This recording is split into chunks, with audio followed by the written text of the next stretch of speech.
Assalamu alaikum wa rahmatullahi wa barakatuh.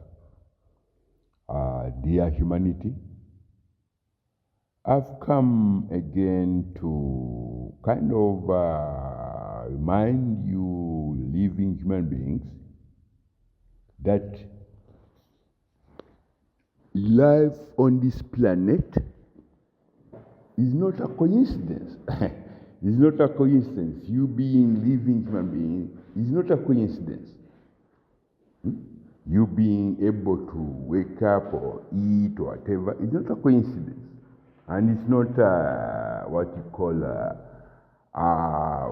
it's not what you wake up and say, I'm going to take a stake or to bet on this and that. No, life is not like that.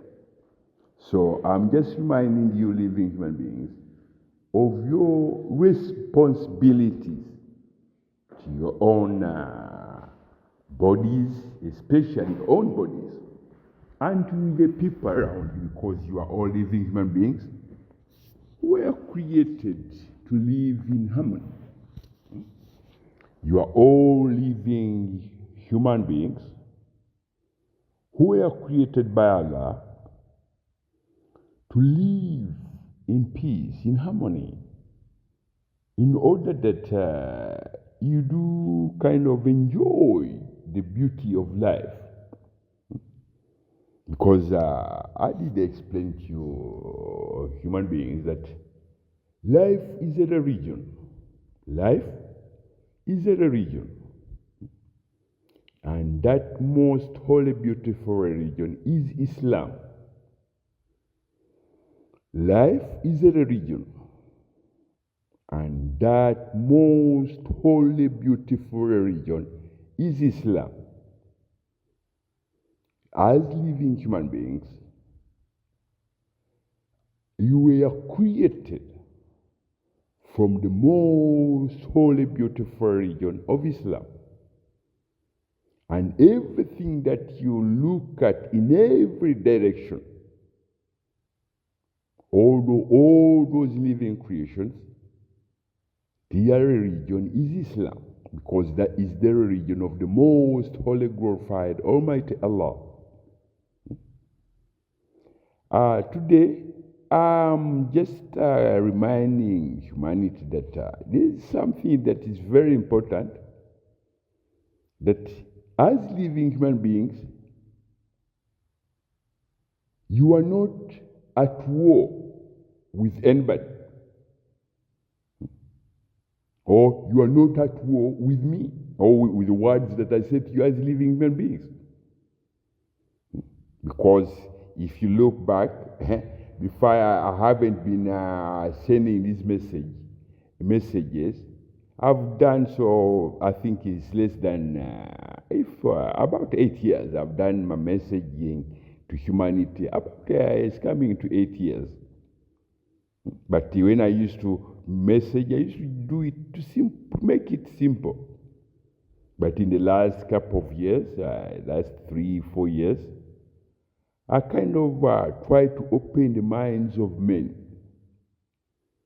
and show them whose responsibility is it that your life, your health, is in good condition. And what are the commandments? What are the holy divine commandments that guides men to live in harmony with first of all, with yourself, to understand that you are a Muslim. Because over the last, if you go back in the last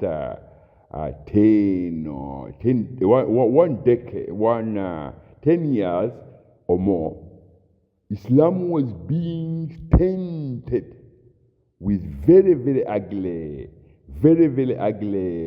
posters and news headlines and what have you. But that is very wrong.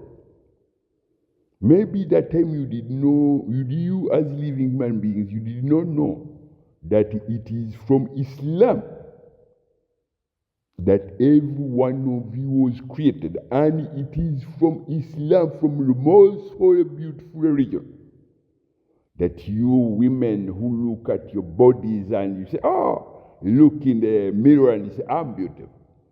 Every single fragrance of beauty on your face is built by a red and white blood cell. And the region of every red and white blood cell in your body is Islam. The region of the most holy, beautiful region the most holy, beautiful region of Islam is the region of every red and white blood cell in every living human being.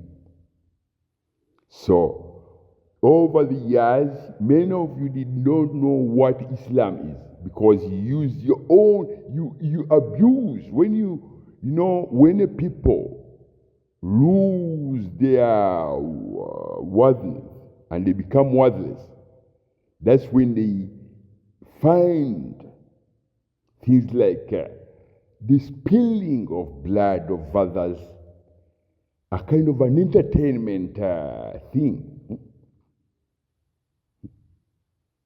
When men and women become worthless,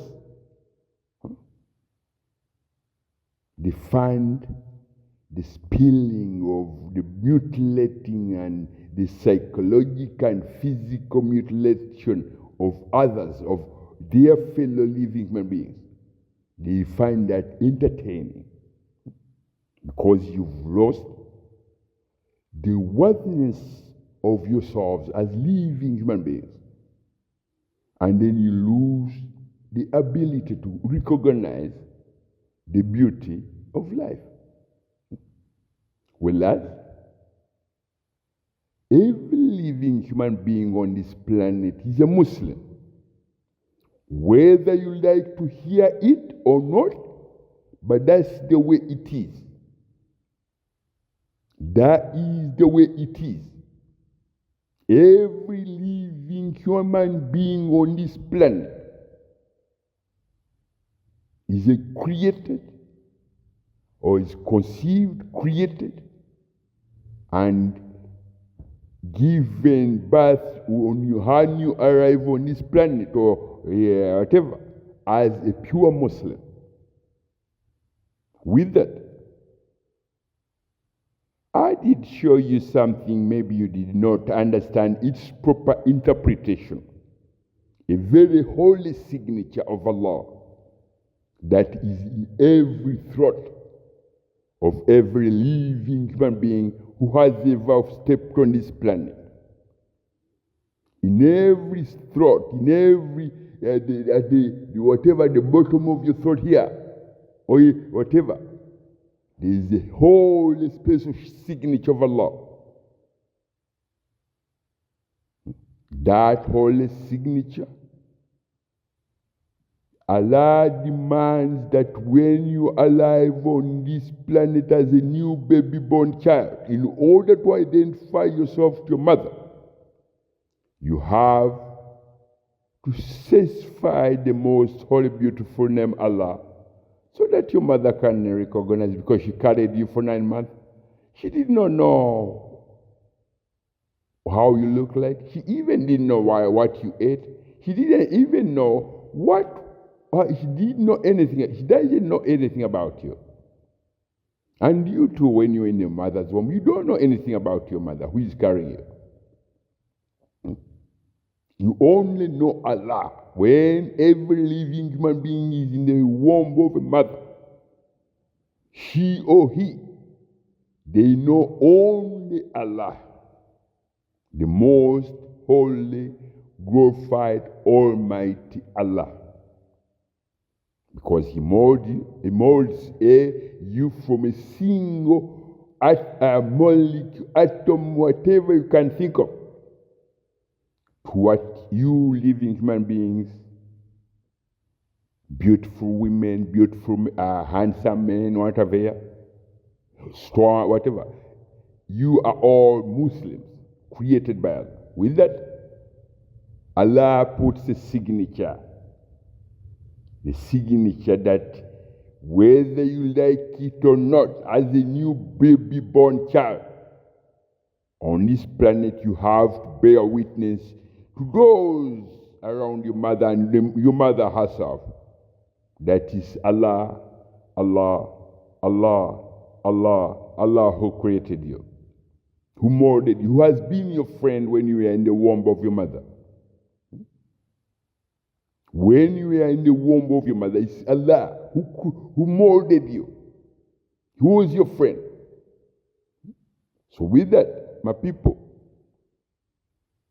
I just want to remind you that I showed you something that you do not have, I did not give a proper interpretation, but I wanted to go back to it and tell you exactly what it means. I told you that every living human being on this planet, you are responsible for your own health. You are responsible for your own health, your heart and your brain.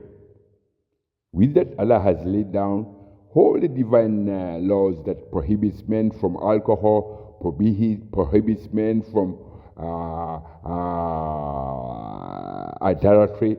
Allah has laid down laws that prohibits men from committing, shedding blood of one another. And Allah has forbidden men from associating anything unto the most holy, glorified Allah. Any deity that you men and women of today think that, those are things that they are worthless. The same way they've made your hairs and whatever worthless. The same way.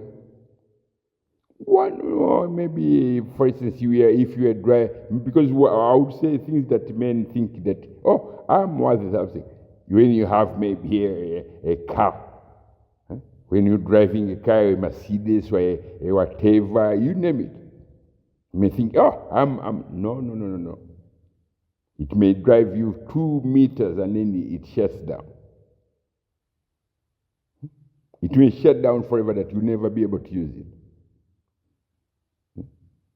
So, you thought you had a car worth whatever money and it shuts down. It's complete. Or it can turn easily. You are driving and turns over. It takes a part of your body, your leg, your whatever. So, I have to remind you, men of modern times, that you are all living Muslims on this planet, whereby Allah commands every living Muslim not to commit injustices against one another, not to commit injustices even against yourselves as individuals. Men can easily commit injustices against, when you commit injustice against yourself, you can easily commit injustices against others. So, my people, I try to remind you that there were generations of men who thought they were intelligent, who thought they were supermen, they were descendants. And Allah sent with time and time, Allah said to them, my people, you are a people astray, you are people who have gone astray. And those men and women said, we. Allah said, I send a warning time and time again. Men of those days, some of them, they said, we are witches. Some of them said, we are doctors. Some of them, they said, we are technicians. Some, like you living human beings today. But what worries me most in what you call modern times of today is that you people, you started this war against yourselves, whereby living human beings can find entertainment in the shedding blood of one another. And with that, if you were to go in some African countries or whatever, even it's mainly because it started in Europe, but some Africans, they have pictures of a man they call Jesus, Isa. His arms stretched, tortured, stripped naked, beaten, and his body is dropping with blood. Every part of his body has a blood, whatever, that is running down. But these are what we call, when you look at that, in Africa, it worries me a lot because there are countries where they say, you can go to, they call their places where they worship, they do their prayers from, or their whatever, churches. A child of 3 years can enter such a place and look at that man on the cross, his arms stretched, pinned against the cross. He's gasping for air. There's a crown of thorns on his head. Do you know that a child of 4 years or 3 years, even up to 13 years, when they look at such a tormenting and very, very tormenting and very, very traumatizing picture of Isa, or whom we call Jesus on the cross. My people, your children, they die as little as 8 years old. Because with that, when they look at that, their soul just departs and they say, they become things that the kind of, you may be going to church every Sunday or whatever, and if you hear your child sing the same songs you are singing, but her soul left her a long time ago.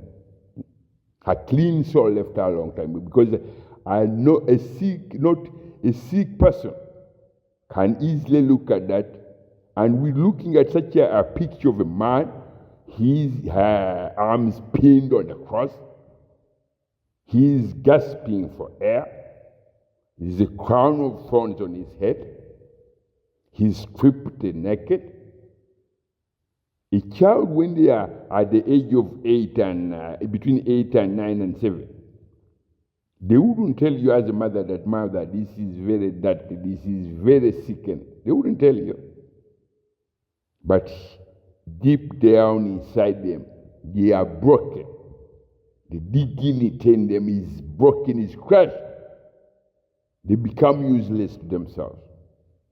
After that, they develop the character. They say, child, you may have about 4 boys on the compound. They are about 5, 10, 8, 7, and they are praying. But they go to church with you every day. So one of the boys, he can easily, whatever, pick up these bricks that they use to build houses. He can easily pick that and hit it on his brother's head. Because what he saw,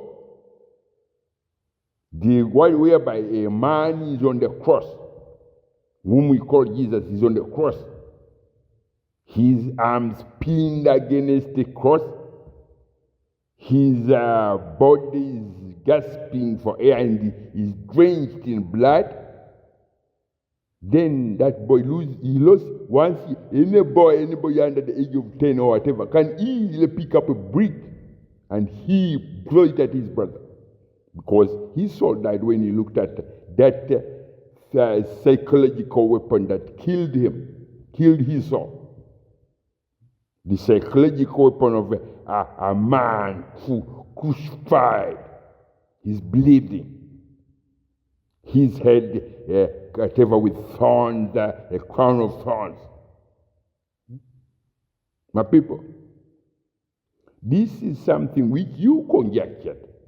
You conjectured a belief to suit your desires, to drain, to spill the blood of others. And I think the numbers of men who classify themselves as Christians, who said that they are Christians, and some of them say they are militant Christians, outnumber the number of men who say we are Muslims. And the most worrying thing is that in the so-called modern times, because men lost the worthiness of themselves and they became worthless, they spend 365 days of the year engaged in manufacturing weapons. In those weapons, they are weapons of mass destruction. If it exploded over New York, everything will turn into rubble. If it exploded over California, everything will be into rubble. If it exploded over Chicago, everything will be rubble. So, if you can spend and you pay, you people, such that you find the bloodshed and destruction and fully engaged in the extinction of your own whatever, as human beings. You cannot see what I'm telling you. You cannot see. Because you are drunk. Your men and women who are drunk. You are gangsters, drunk and intoxicated. There's some men in whatever they cannot walk from the end of Wall Street to the other end of Wall Street without having 7 bodyguards, and each of those bodyguards has either a pistol or whatever. Alaikum salam.